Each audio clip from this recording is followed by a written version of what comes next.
Okay, so today I'm going to show you 4-2-3-1 custom tactics and play instructions. The first in world tactics and instructions. Obviously, I'm not the first in the world, best player in the game, but these are Tekkz custom tactics and instructions. The same ones we've been using for quite a long time, but these are slightly sort of changed ever so slightly just to make it a lot easier for players who obviously aren't pro level.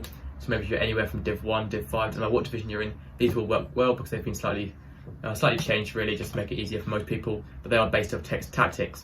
So for the custom tactics first, the defensive style is on balance. Obviously, no one really changes that, so just keep it on balance, keep it as balanced as possible really, as simple as that. The width, once again, 5, obviously pretty standard, keeping it on 5 width. Most control over the team, so keep it on 5, no reason to change that.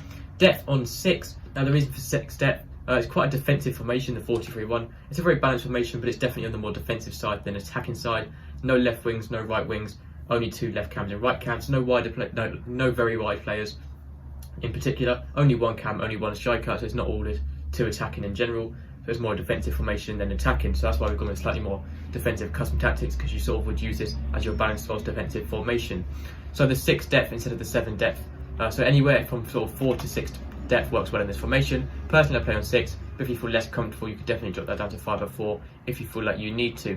The offensive style, once again, on balanced. Balance is just the least predictable out of all of these. You have more control over how you want to attack. So I recommend keeping that on balance. The width is on 5, obviously quite standard once again. Players in box on 4. Reason for 4 on players in the box is that means those sort of 4 attacking players will be the ones getting into the box, but the CDMs won't be pushing up and also sort of being dragged out of position. Corners on 2 and then free kicks on 2. That's obviously pretty standard.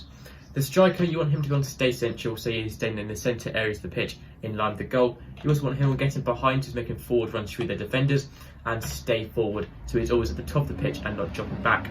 For the free cams, for these, you want your central cam to be on stay forward as well, and then get into the box across, and that's actually the same for the left cam and right cam. So all 3 cams, you want to stay forwards, they're helping out the strikers, and also slightly overloading the box, so getting into the box across, making sure those are always the players getting into the box for the cross.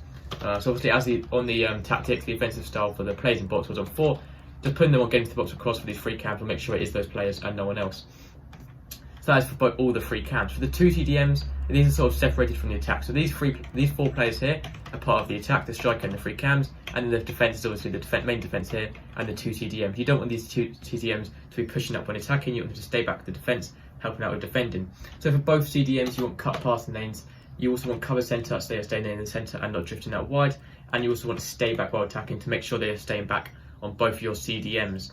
For your centre backs, you also want both of these default. For your full backs, you want to stay back while attacking, so staying back in the defensive line and not pushing up. And you want overlap as well, so making overlapping runs on the outside on both your full backs. And then for your goalkeeper, you want comers to crosses, and you also want to sweep the keeper, so your keeper's coming off his line a bit more to defend corners and crosses, being a bit more aggressive when sort of coming out to clear the ball. So that's everything for this video. 4-2-3-1 custom tactics and instructions. If you like the video, please help me out by subscribing. Make sure to subscribe, obviously like I just said, and I'll see you next time. Goodbye.